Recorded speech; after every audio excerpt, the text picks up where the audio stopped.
The Transgression Academy for the Magical Arts. Dragon's Heart Tower. Level 23. Residence 30. Thalmin and Eleanor's dorm. Local time, 1900 hours. Emma. Excuse me? Eleanor's words echoed throughout the room, his disbelief resonating with a sharp trill.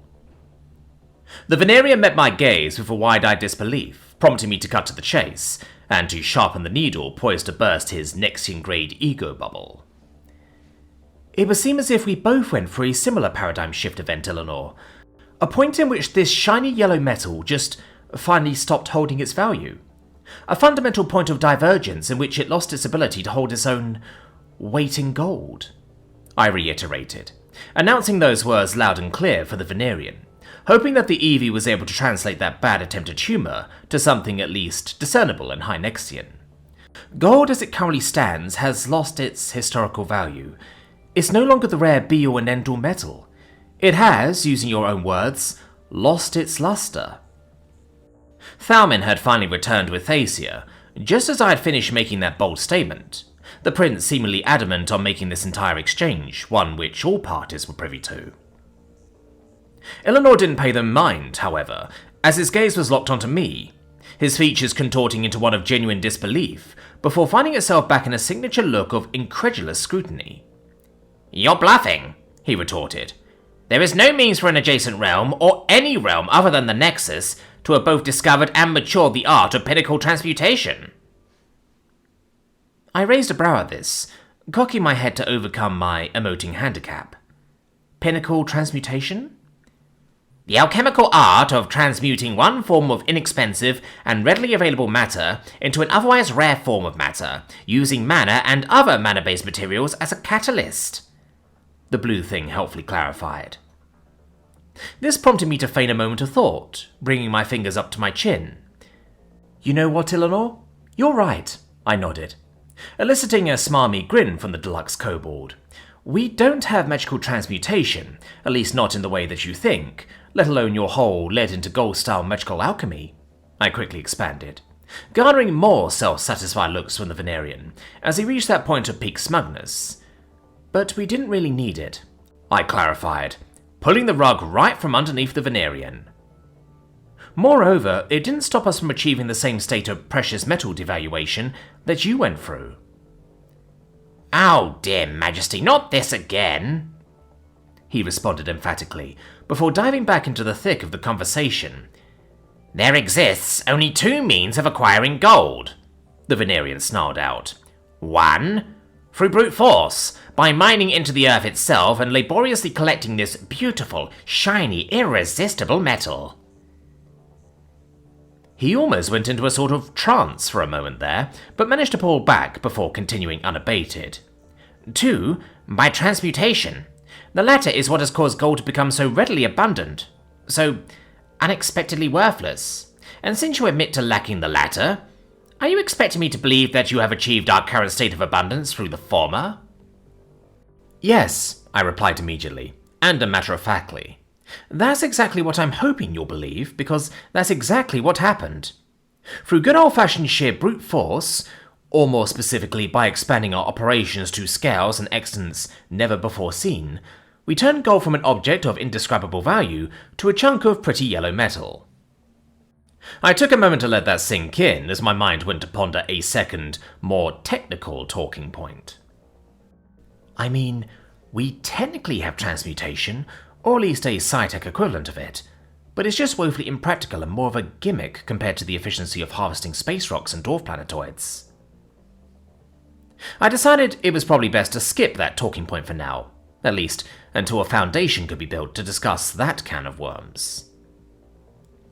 A few seconds of silence punctuated my first point, as it was clear Eleanor was taking the time to actively consider it. And I'm assuming you're going to claim to have brute force the accumulation of metals, both precious and utilitarian, from the surface of your world to the point of complete exhaustion? The Venerian shot back in an almost rhetorical way for a desperate chuckle, though that series of dismissive laughs was barely able to hide the fear which underpinned it, a fear which was blatantly obvious from the furrowing of his brow ridges and the narrowing of his slitted pupils. a fear that this line of questioning would lead to an answer he simply didn't want to hear. A fear which was reflected even in the eyes of both Thacia and Thalmin. A fear that would come to pass with a single-worded answer. "Yes," I answered simply. Colour once more drained from the Venerian's face, as he seemed to almost lose his footing atop of his nest of gold. It was at that point that he broke his gaze, his expression shifting from tentative disbelief to frustration, before landing back on what I was beginning to call his resting Nexus face, a look of superiority that resulted from either active denial or a root error in fundamental systematic incongruency. "All right, then," he retorted, sarcasm oozing through each and every syllable. "Let's suppose this is all well and true. Where is your gold? Where is your silver? If you truly have broken the shackles of earthly scarcity, then surely you must have more," he continued, as he maneuvered himself through the gold pile and back onto solid ground. Eventually, he managed to find the gold he'd plinked in my general direction, holding it high above his head. "I am willing to entertain your ridiculous claims. So in lieu of any long-winded displays, show me just how much your people have given you as instruments of trade and barter for this journey. Because this," he paused, waving the gold coin around, "is a pittance for any self-respecting new realmer hoping to forge relations." I took a moment to quickly grab the cylindrical precious materials dispenser, PMD, holding the hefty, oversized candy dispenser in my hands for a moment, before lobbing it over towards the Venerian. The deluxe kobold managed to snatch it like a pro as he examined the rather simple device, eyeing it from every possible angle. It didn't take him long to figure out how it worked, as those greedy little grabby hands found their way towards the bottom slot, pinching it sideways, resulting in a satisfying cha-ching, reminiscent of ultra-vintage cash registers, something the engineers back at the IAS claimed wasn't intentional. Though I had my own reservations on that. A single silver coin, exactly 1 troy ounce in weight, was gently ejected from the unassuming cylindrical device. On it was the Greater United Nations seal, sans its signature 14 stars, flanked by raised lettering which read, "Greater United Nations, Peace and Prosperity for All." Flipping the coin to the other side, the Venerian would find the missing 14 stars, which was then flanked by a series of smaller raised lettering which read, "Minted under Special Order 32-7, for exclusive use in diplomatic missions." The Venerian took a few careful moments to regard the coin, flipping it through his fingers, before simply letting it fall to the floor with a satisfying clink. "That's disrespectful, Eleanor," Thalmin uttered with a dulcet growl, which Eleanor simply ignored as he pressed onwards. Cha-ching! Came another silver coin. Cha-ching! Then another. Cha-ching! Then another. Cha-ching! And another. Cha-ching! The Venerian kept clicking that little mechanical button, mashing it to the point where the noises all just blended together, until he finally made it through the copper and silver, finally arriving into the gold section of the tube. He once more went through the same motions, twirling the innocuous shiny object in his fingers, before simply dropping it. "Dead. And uninspired," he added, probably referring to the same relief patterns on either side of the coin.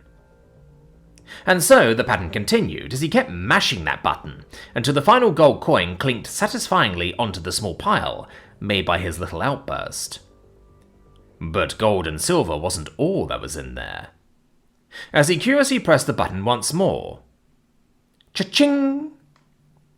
To reveal what appeared to be just another silver coin, albeit slightly smaller, landing on the palm of his hand. The formerly unimpressed Venerian's expressions visibly changed at that coin, as his face quickly contorted from one of passive indifference to abrupt attentiveness. For starters, he began raising his hand up and down as if weighing the thing by feeling alone. Next, he picked up one of the silver coins that had accumulated by his feet, as he held both side by side, noting just how marginally larger the silver was compared to this similarly grey and shiny coin. His eyes widened after that, as he dropped the silver coin and immediately reached for his monocle. Seconds passed, as he spent nearly a minute inspecting every nook and cranny of the identically minted coin. It was only after a minute that he finally dropped his monocle. However, instead of simply dropping the coin to the floor as he'd done to the rest of them, he raised it up towards his maw, poised to bite it instead. The deluxe kobold started by attempting to sink one of his many sharp teeth into the coin, before devolving into outright nibbling on it, as if attempting to gnaw out some shavings from it. It was after a few seconds of these motions that he did something I hadn't ever anticipated from him. He went full Gremlin mode.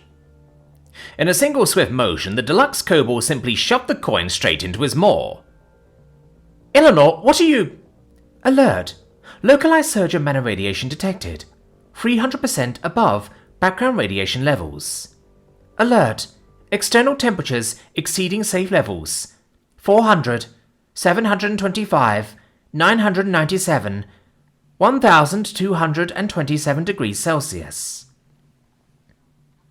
Without warning, flames erupted from his maw, the likes of which prompted Thacia to intervene by covering our side of the room in a small blanket of snow, courtesy of her Snow Princess powers, and the series of little snow clouds that had formed just over top of each of us. This went on for a solid half a minute before he finally relented, huffing and puffing all the while, as he eventually spat out the coin. The still intact disc sizzled and clinked, as it eventually came to a rest on the stone floor.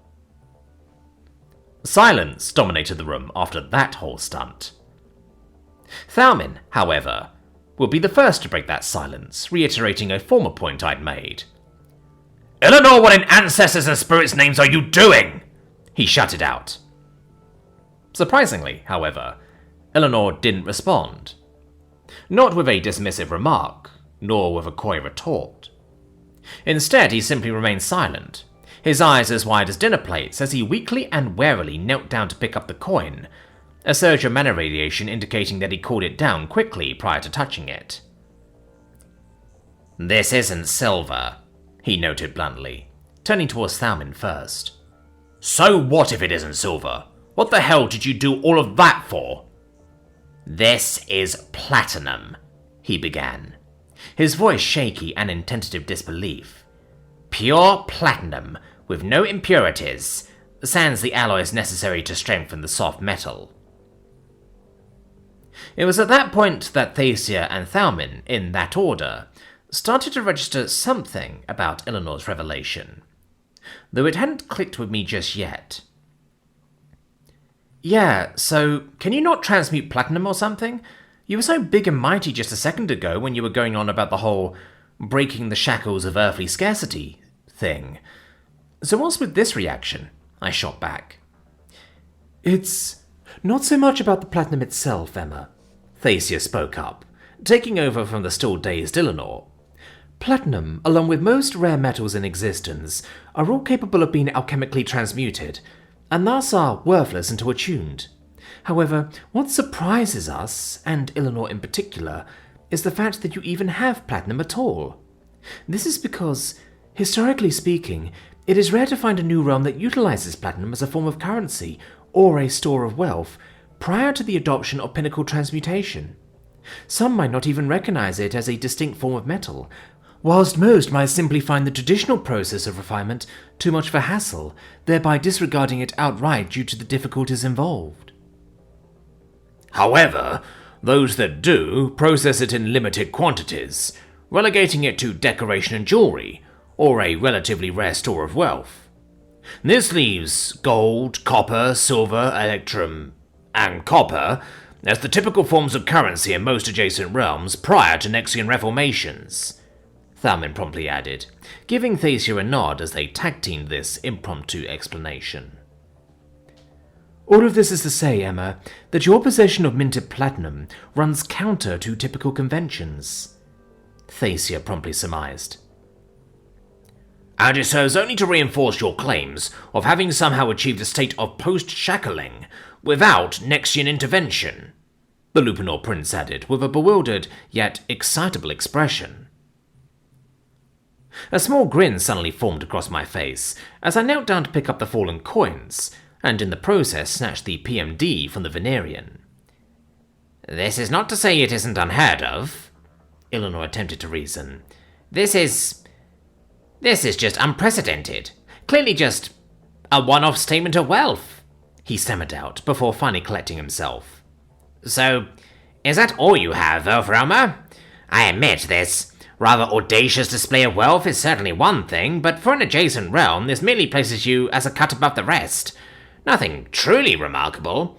Nothing that could indicate you've achieved earthly post-shackling, as Prince Thalmin so clearly wishes to advocate." "How about I just skip the pleasantries and show you the treasury, Eleanor?" I offered with a grin. "Excuse me?" The Transgression Academy for the Magical Arts.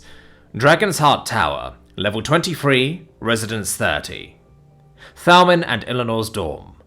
Local time, 1900 hours. Eleanor. The Earthrealmer was bluffing. I was sure of it. The platinum coins were a ruse, a clever attempt at making me assume the unassumable. The potential that they could truly be... No, that was impossible. For in spite of their mannerless miracles, there was one miracle that simply could not be replicated without the aid of magic, or in this case, alchemy, the unshackling of earthly binds. It was a known fact that every adjacent realm that has ever come into contact with the Nexus lacked Nexus-grade alchemy, or alchemical magics altogether. They might have had some form of transmutation, yes. They might even have some form of intermediate alchemy.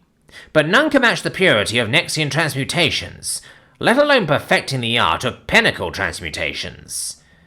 It was because of this that the Nexus stood alone as the only realm to have broken those earthly binds.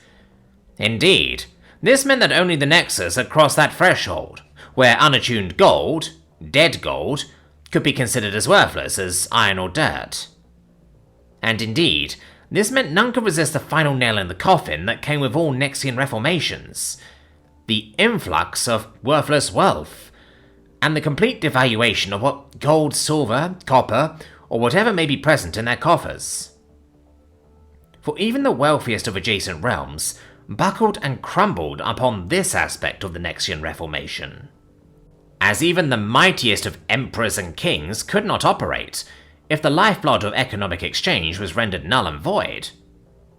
The shock alone managed to kill empires, the long-term effects of which meant that only by adopting attuned coins were they able to operate as they once did, though this tactic was most often employed if the knee had yet to be bent. Most rulers, however, understood the threat of this bloodless war, and as such, most acquiesced long before it could even be a possibility, and were handsomely rewarded for it. Perhaps this is why the Earthrealmer wished to hold her ground, as she intended on bluffing her way out of this trap. Perhaps she understood, after my earlier statements, that only by bluffing would she be able to stand toe-to-toe with the monolith that was the Nexus treasury. Perhaps this was why she was so adamant to stand toe-to-toe with a dragon, when she could scarcely be considered a kobold. The Transgression Academy for the Magical Arts. Dragon's Heart Tower, Level 23, Residence 30. Emma and Thasia's dorm. Local time, 1920 hours. Emma. We'd shuffle wordlessly towards my dorm, arriving at one of the few crates I left untouched, unpacked, and outside of the tent. "I understand your hesitation to believe my claims, Eleanor," I began. "However, circling back to what you said before, you wanted to see just how much my people have provided me as instruments for trade and barter, yes?" The Venerian refused to respond, simply standing there with both of his arms crossed, monocle at the ready. I took this as an opportunity to move towards the back of the crate, my hand poised for a dramatic flourish. "Perhaps this is more what you had in mind." With a satisfying click, I flicked open the crate's latches, pneumatic hisses signaling the equalization of pressure, as all sides of the cube fell apart to reveal what, to the average contemporary observer, would seem akin to a solid mass of industrial-grade metals. but to most in human history would be more akin to a representation of their most coveted desires, a disgustingly fragrant display of wealth in the most innocuous of forms. A solid, hulking, cuboid mass of gold. But that was only accounting for what was on the surface.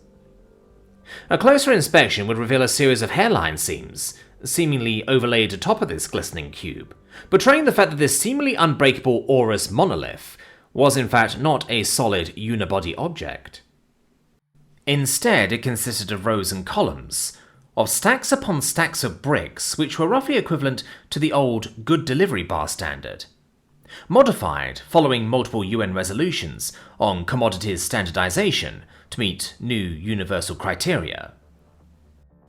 The most notable changes being its size and dimensions, which deviated from the archetypical trapezoidal shape to one that now more resembled a simple brick. The Venerian's height barely put him at eye level with the top of the cube, so as he approached, the factory-polished sheen of the formerly precious metal managed to act almost like a mirror, betraying his expressions to Thacia and Thalmin, who stood behind him. The former's expression was one of tentative disbelief, whilst the latter pair's was a collective sense of sheer awe. No one uttered a single word, so I took that as my cue to move on. I slowly began rotating the cube on the provided multi-axial platform, revealing that the solid wall of gold was only one of the faces to what I dubbed the Wealth Cube. Indeed, as it slowly spun on its axis, it would soon reveal an entire face containing bricks with a distinct silver sheen. Eleanor approached even closer at this point, barely putting a foot of space between himself and the giant rotating cube of metal. Eleanor, you might not want to come so close just in case something happens and it falls on... Quiet, he hissed, before managing to recompose himself. Just keep going. I acquiesced with a nod, continuing the unnecessarily dramatic spin, as we eventually went past silver and onto a face consisting of more than a single metal. The Venerian, and indeed both Thacia and Thalmin, raised a brow at this face of the Wealth Cube, consisting of the less common utilitarian metals, from tungsten to copper, to iridium and titanium. Practically every other metal that could be reliably stored in the iconic commodities standards brick form. Yet it was the last of the faces of this Wealth Cube that I was more interested in showing, given the immediate ramifications. The Platinum face. So as we crested that multicolored face, entering the realm of a literal wall of platinum, I took extra care to take note of each and every one of the gang's reactions. Starting with Eleanor, who at this point was practically right up against the wall of platinum, his hands trembling as he attempted to inspect it using his monocle. Bursts of mana radiation punctuated each and every movement he made with it. His formerly cocky features slowly betrayed him, as that facade of Nexian exceptionalism was slowly chipped away with each passing burst of mana radiation. Thacia, however, had managed to regain her composure to the point of once more regaining her natural serenity, whilst Thalmin went in the completely opposite direction. The wolf was now grinning ear to ear, holding short of a cackle as he observed not just Eleanor's reactions, but the Wealth Cube itself with glee. This whole scene, and the vastly divergent reactions between Thalmin and Eleanor, managed to pique my curiosity, overpowering my desire to continue the game of one-upsmanship with the Venerian. "Is this evidence enough for you, Eleanor?" I asked, wishing to end the boasting game, as I stood there ready to set the record straight. "This should not be possible," he muttered out, reaching out a hand to touch the reflective wall. "Like I said, we've reached the same state of abundance," I shrugged. "I know it's hard to accept, but it shouldn't feel like that much of a surprise for you, right? I mean, you can literally transmute as much platinum if you wanted to. Meanwhile, my realm manages to mine up and process as much platinum, gold, silver, copper, and whatever other metals there are for our machines to gobble up to the point of excess. So, I guess we're equals in that sense." The Venerian attempted to form something of a coherent response to that, but ended up simply having his words clogging up his throat. It was Thalmin who finally broke the silence, however, as he walked over to Eleanor and myself before placing both of his hands on our shoulders. "One final question before I pull the words right out of Eleanor's mouth, Emma," he began. "Yes, Thalmin?" "All of this," he gestured towards the wealth cube, "is this truly as abundant as you claim it to be in your realm?" "Yup," I nodded. "Now, I know that there'll be questions about just how transactions are made and how the economy functions in such a state, but please understand that, we already got rid of the gold standard and the peg of currency to gold, at least a millennium ago. We also experimented with fiat currency for centuries after that. Then, following that, we implemented a form of UBI after automation started buckling the traditional economic models, and we doubled down after we managed to crack mass resource gathering from space-based industries.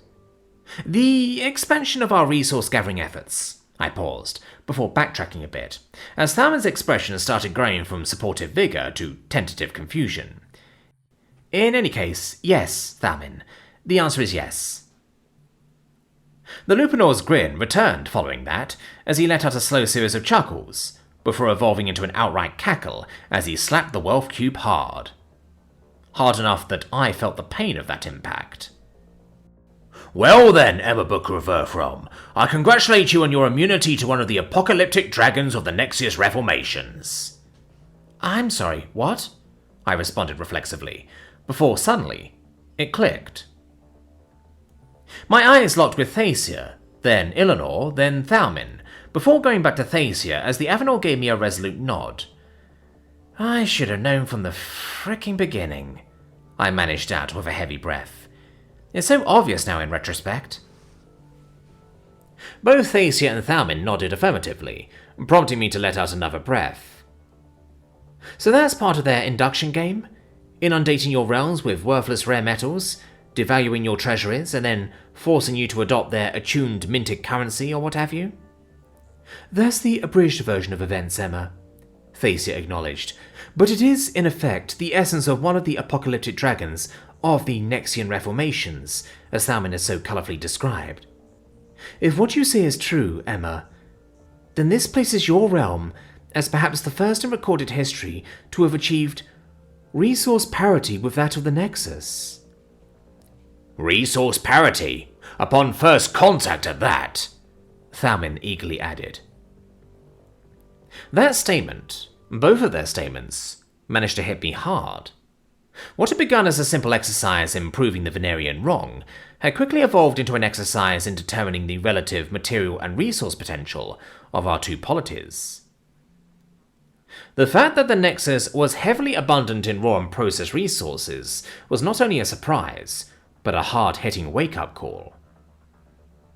The realization that it used its excess resources as part of its domination strategy shouldn't have surprised me, but hearing it laid out like this was still shocking all the same. "And hasn't anyone ever tried attuning their own coins?" I promptly asked the group. "As in forgery?" Thalmin shot back. "I guess it would be forgery in a sense, wouldn't it? Since attunement is just fancy mana minting?" "Many have tried, Emma," Thacia answered. "However, the process of Nexian attunement is one that has been fine-tuned over the course of millennia. There are multiple layers to the Crown's attunement process, many of which line up with their mechanisms of control. First, there is raw attunement, which is the process of imbuing the gold itself with mana.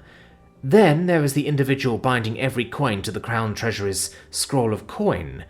Finally, there is the work of artisan mages whose entire careers are based around the personalized creation of attuned coins, each of which are bound to their signature and hold a particular unique quality bound to the artisan.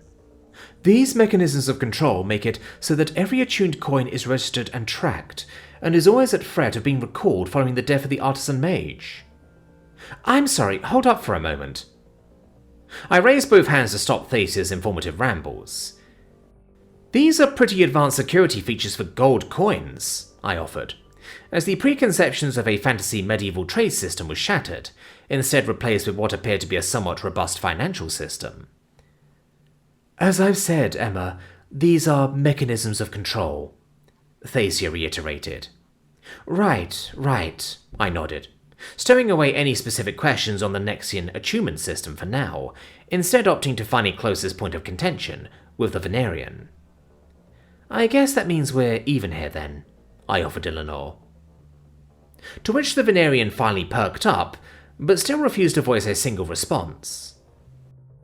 This means that the Nexus might find it to be in their best interests to practice diplomacy with a bit more tact, because its usual tricks are no longer a viable strategy, nor was it ever an acceptable strategy. But I digress. What I'm trying to say here, Eleanor, is that this is the first time when the Nexus is going to have to interact with someone who matches its potential, at least as it pertains to the resource department. We're tired, at least, in the basic resource and economic warfront. You can't just pour your dead gold in our faces, nor can we pump out attuned gold your way, I quickly thought to myself. Whether it was from his overexertion at having failed to create a platinum forge in his maw, or the shock of this entire reveal, the Venerian seemed to have finally reached his limits, as he outright fainted in front of us, dropping into a heaping pile of blue lizard.